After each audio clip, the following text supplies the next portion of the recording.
E aí, aqui é o Nick e hoje eu vou falar sobre Efeito Borboleta 2, a sequência do filme de 2004 que já tem vídeo aqui no canal. Bom, esse vídeo aqui ele vai ter spoilers, então estejam aí avisados. Para começo de conversa, esse filme ele é um filme que eu já vi ele várias vezes, assim como o primeiro. Da trilogia Efeito Borboleta, o primeiro foi o que eu vi mais vezes. E claro, é o melhor, mas o 2 e o 3 eles ainda têm ali pontos que eu acho que vale a pena sim fazer um vídeo. Estou fazendo vídeo agora sobre o segundo filme e pretendo fazer sobre o terceiro mais futuramente. Bom, a história desse segundo filme, existe ali uma questão de que em determinado momento do filme, o protagonista ele faz uma breve pesquisa na internet e ele descobre sobre o caso do Jason, que era o pai do Evan do primeiro filme. Só que como envolve viagem no tempo e tudo mais, e aparentemente o, o protagonista desse filme e o Eva, eles não possuem parentesco familiar. E como a gente viu no primeiro Efeito Borboleta, essa condição que o Evan tinha foi passada pelo pai dele.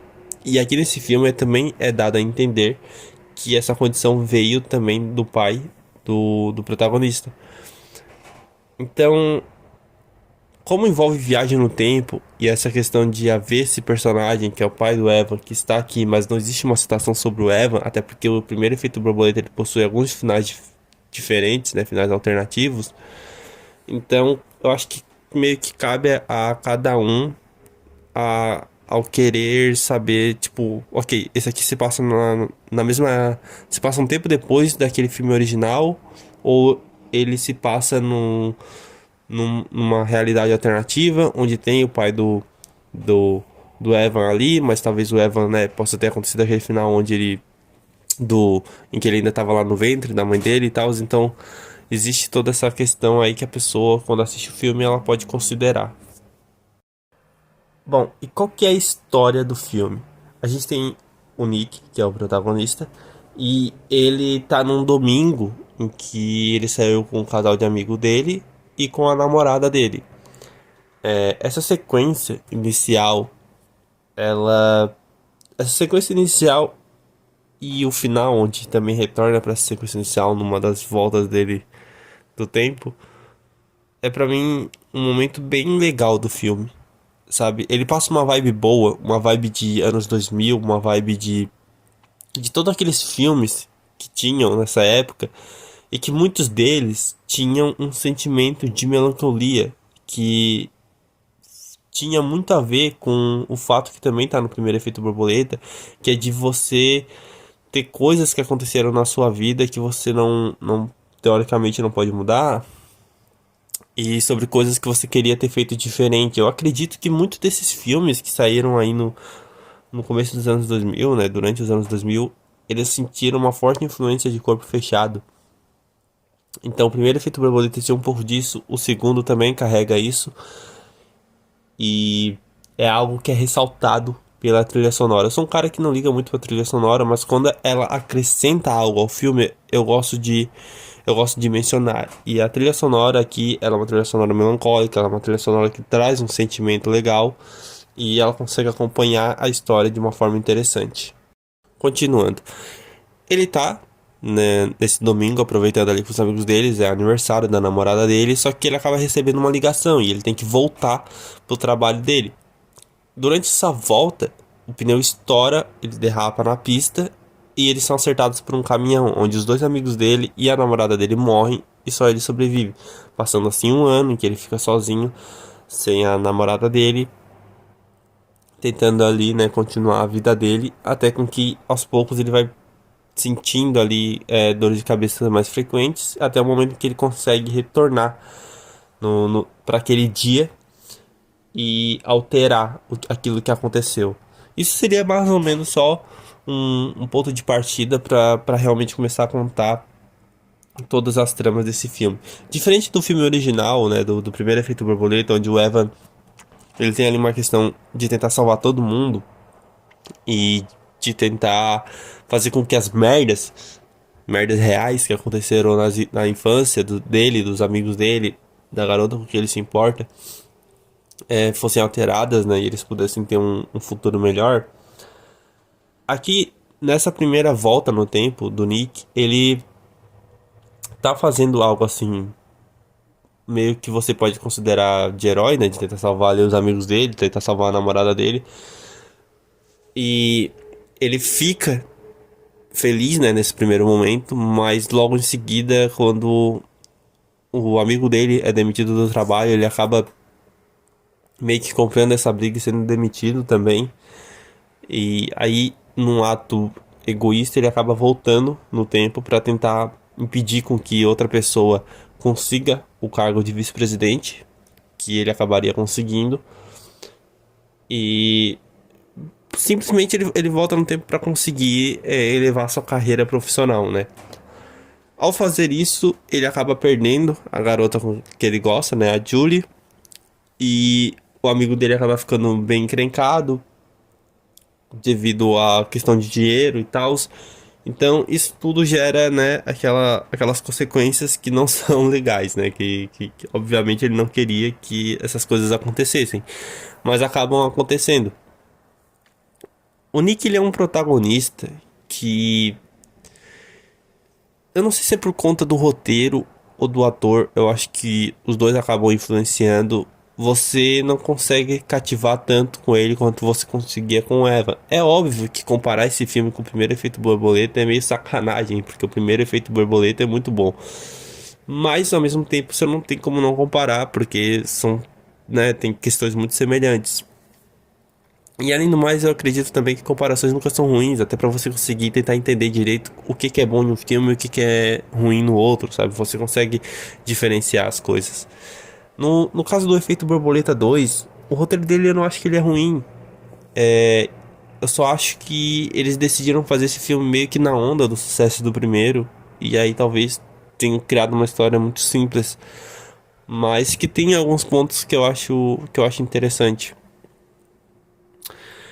Continuando ali, o Nick ele acaba tendo ali os problemas, né, que eu falei. Tem algumas cenas até legais nessa sequência em que ele tá nessa segunda realidade, né?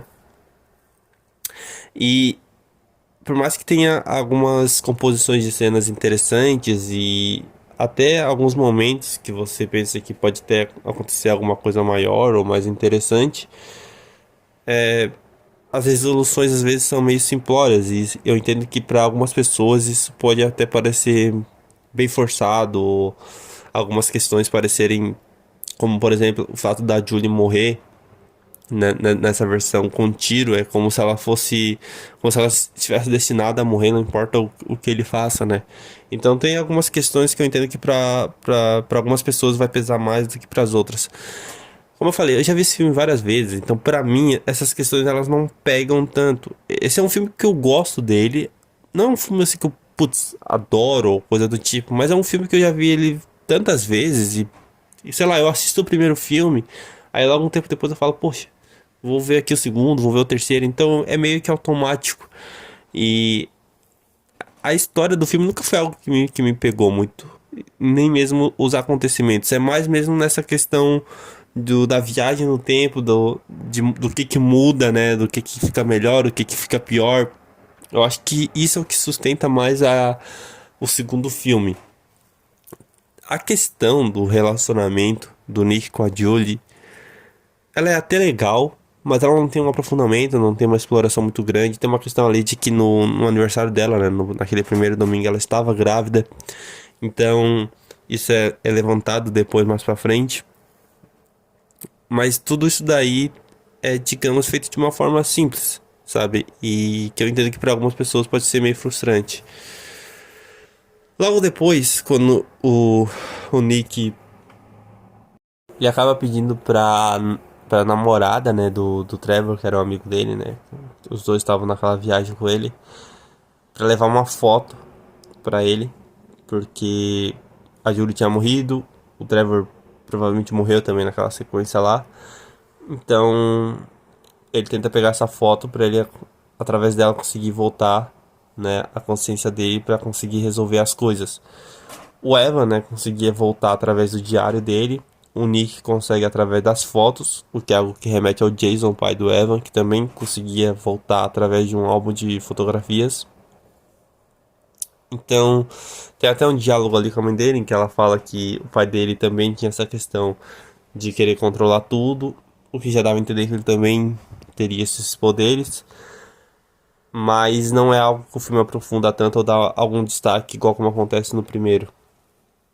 Então o Nick volta mais uma vez, e nessa sequência ele decide terminar com a Julie, e ela acaba pegando as chaves do carro dele, indo embora, e aí para evitar que ela sofresse um acidente, né, porque ele sabia que o pneu ia estourar, ele acaba roubando um carro, vai atrás dela, e meio que ele acaba se sacrificando. É uma sequência bem idiota essa do sacrifício dele, tipo, é feito de uma forma muito simplória, meio que os caras pensaram assim, poxa, a gente tem ali um final onde os finais alternativos onde o Eva se sacrifica e tal, mas não foram usados. Vamos ver se a gente faz um desse para esse segundo filme que talvez possa ficar um final legal. Então, antes de falar da última cena do filme, eu gostaria de falar sobre a composição inteira do filme, né? Como eu falei, ela é simplória, mas ao mesmo tempo, para alguém que quer algo mais além do que já foi apresentado no primeiro Efeito Borboleta, eu acho que vale a pena assistir. Eu não acho que ele é um filme que as pessoas vão odiar, ou que existam pessoas que odeiam esse filme. Eu entendo que existem pessoas que não gostam desse filme, que só assistiram uma vez e já tá bom. Como eu falei, eu já vi ele algumas vezes, então ele é um filme que pra mim, eu não diria que ele tem uma importância, mas ele, sempre quando eu penso sobre o primeiro Efeito Borboleta, que esse sim tem uma importância pra mim, o 2 e o 3, sabe, vem até a minha mente também. É óbvio que da trilogia esse é o mais fraco, mas eu ainda acho que ele tem pontos legais, sabe? Tem algumas sequências do filme que eu acho legal, alguns momentos assim interessantes. Uma coisa que pode talvez aí pesar para algumas pessoas é que o diretor desse filme é o mesmo diretor do Mortal Kombat 2, Aniquilação, que eu ainda não assisti, eu só assisti o primeiro Mortal Kombat, mas o segundo dizem que é horrível, né? Que é um dos piores filmes já feitos. Então, talvez só isso já faça algumas pessoas não quererem assistir o segundo filme.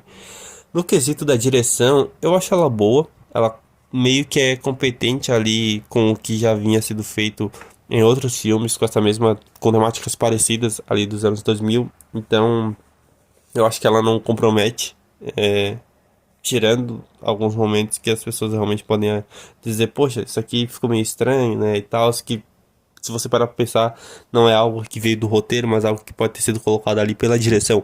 Então isso eu entendo algumas pessoas ficarem boladas, mas pra mim é algo que não pesa, assim, não é algo que eu vejo como um ponto negativo do filme. Os personagens, como eu falei, eles são muito pouco desenvolvidos e, assim, os atores também não têm muito espaço pra fazerem algo a mais com o que é dado pra eles. A única personagem, assim, a única atriz, né, no caso, que tem de todos os atores desse filme que tem algum destaque é a atriz que faz a Julie, né, a namorada do Nick. Ela tem alguns momentos em que ela entrega um pouco a mais, né, do que seria, do que tá acontecendo ali em cena, né? Tipo, tá acontecendo uma cena, aí você olha pro personagem do Nick, ele meio que quase não tem expressão, aí você olha pra ela, ela tá chorando, ela tá com lágrimas no rosto, ela passa uma emoção. Então eu diria que ela foi a mais bem aproveitada ali, né? Mesmo não tendo tanto tempo de tela quanto o Nick, eu acho que ela consegue passar bem mais emoções do que o ator que faz o Nick. De novo, eu não acho que ninguém tá ruim no filme. Tirando um ou outro, assim, coadjuvante, uma outra pessoa que aparece assim só em algum momento do filme. Mas desses quatro aí que são do grupo de amigos, eu acho que todos eles estão ok. Com destaque, claro, pra Julie, que eu acho que ela tem aí uma questão de ter entregado um algo a mais. A cena final do filme, é ela com o filho dela, né? Quem morreu foi o Nick, né? E aí mostra que ela deu o nome de Nick pro filho dela. E essa cena final, aí sim entra na questão de escolha do diretor. Eu acho que não era algo que estava no roteiro. Que quando o filho dela olha para uma foto daquele domingo em que era o aniversário da Julie e eles sofreram um acidente e ela morreu lá na primeira história, né? A imagem se mexe da mesma forma que acontece quando o Nick consegue voltar a consciência dele no tempo. O que é meio estranho, porque o Nick nunca apresentou conseguir viajar pra, tipo, outros momentos da vida de outras pessoas, né? E ali, né, tava tipo o pai dele, a Julie e os amigos dele, né? Porque aquele bebê conseguiria viajar para aquele momento. Mas naquela hora ela já estava grávida, né? E como a gente viu com Eva, é possível você voltar, né, com esses poderes até o momento em que você estava na barriga da sua mãe. Só que no caso dele, ainda estava muito no começo da gravidez, até que ela ainda nem tinha contado pra ele, né? Nesse momento em que a foto foi tirada. Então, é meio estranho pensar que conseguiria voltar tanto. Mas é algo que o filme só mostra ali, só pra dizer, tipo, ó, é realmente uma condição hereditária, né? Passa de pai pra filho. Apesar de eu gostar dessa cena final, eu acho que esse lance da fotografia foi meio, né? Meio, sei lá, quando você para e pensa nisso, você tipo, fica tipo, tá, cara, sabe? Isso já era óbvio que tinha passado pro filho, sabe? Não precisava ter essa cena, mas ao mesmo tempo, ok, sabe? Não é algo que compromete. Então eu entendo que para algumas pessoas esse vai ser um filme que nem vai ter muito a acrescentar, nem vai ser muito ruim. No meu caso, ele é um filme que, como eu falei, ele traz ali uma vibe dos anos 2000 que eu gosto. Uma trilha que já era meio de filmes que tinham essa pegada melancólica de suspense, com algumas questões de puxando um pouco, né, pra essa coisa do psicológico, né, do extraordinário, da questão de voltar no tempo e tal. Então, é claro que o primeiro filme ele marca muito, e esse segundo ele vai totalmente na vibe de que quem assistiu o primeiro vai assistir esse segundo. Ele não pensa assim, em trazer algo novo pra chamar a atenção, assim, né, pra outras pessoas que não assistiram o primeiro se interessarem por esse segundo, né? Ele vai totalmente na vibe de querer chamar quem viu o primeiro filme. E, claro, eu acho que todo mundo que assistiu o primeiro filme gosta daquele primeiro filme. Eu nunca ouvi ninguém falar mal do primeiro filme. Não que ele seja perfeito, mas eu não vejo pessoas falarem mal do primeiro filme. Então eu acredito que todo mundo que assistiu o primeiro filme vai assistir esse aqui. Alguns podem acabar assistindo esse segundo e não se interessando em assistir o terceiro, porque não viram nada aqui que pudesse ser interessante. O terceiro ele é melhor que o segundo. Eu ainda vou fazer um vídeo sobre ele. Tem coisas legais pra você falar sobre o terceiro filme. Mas como nunca houve um quarto filme, nunca houve um rumor, né? Uma questão de talvez haver uma nova história ou um remake do filme original. Eu entendo que algumas pessoas podem simplesmente ter largado nesse segundo filme e nunca nem ter assistido o terceiro. Então, esse é um filme que eu recomendo pra quem gosta realmente do primeiro filme. As questões dele ali, né? Como eu falei, eu acho que vai de cada um, o quanto cada decisão tomada, tanto pela direção quanto pelo roteiro, vai pesar. Mas no geral, ele é um filme que entretém, ele tem 1 hora e meia, ele passa rápido. E eu acho que principalmente na época em que ele saiu, ele com certeza, sei lá, eu imagino que quem assistiu o primeiro filme ficou de certa forma impactado com aquela história, quando assistiu o segundo também também deve ter gostado. Como eu falei, tipo assim, revendo esse filme, eles usam, né, a máquina fotográfica, aquelas máquinas fotográficas antigas que eram bem comuns nos anos 2000 e os computadores também, aquelas telas antigas. Então, revendo esse filme agora, essas questões dão uma nostalgia boa. Não é uma nostalgia pelo filme em si, eu não tenho uma nostalgia forte com esse filme, apesar de já ter visto ele algumas vezes, principalmente na época em que eu vi o primeiro, né, quando eu era criança, que eu revi o primeiro várias vezes, então eu vi o 2 e o 3 na sequência. Então eu tenho uma nostalgia boa com o primeiro filme, e com esse segundo aqui, essa questão da ambientação, ela dá uma nostalgia boa sobre os filmes dessa época. Então, às vezes você vai ver um filme dessa época que talvez você nunca tenha visto antes, e tem tudo isso envolvido, né? Essas máquinas fotográficas antigas, os carros daquela época, a trilha sonora, como eu falei, que era bem semelhante nesses tipos de filmes, ela, ela acaba te recordando bons filmes, sabe? Boas histórias, bons momentos. Então, eu acho que isso também é algo legal para se ressaltar aí. É algo que o tempo acaba trazendo de bom, né? Quando você relembra filmes daquela época, mesmo um filme desse que não chamou muita atenção, sempre, sempre tem alguma pessoa que se envolve, né, com aquela história. Então, às vezes tem filmes que a gente acha que simplesmente você assiste uma vez e você nunca revê ele, mas para alguma pessoa aquele filme pode ser importante. Quem sabe, talvez para alguma pessoa esse filme seja importante. Talvez tenha sido o primeiro efeito borboleta que a pessoa viu, não sei. Eu tô muito curioso pra saber o que outras pessoas acham desse filme, então deixa aqui nos comentários o que você acha dele. Dicas de filmes, séries de animes, deixa também aqui nos comentários pra mim. Se puder curtir esse vídeo e compartilhar com um amigo, eu agradeceria muito. E a gente se vê aí no próximo vídeo. Beleza? Então, falou!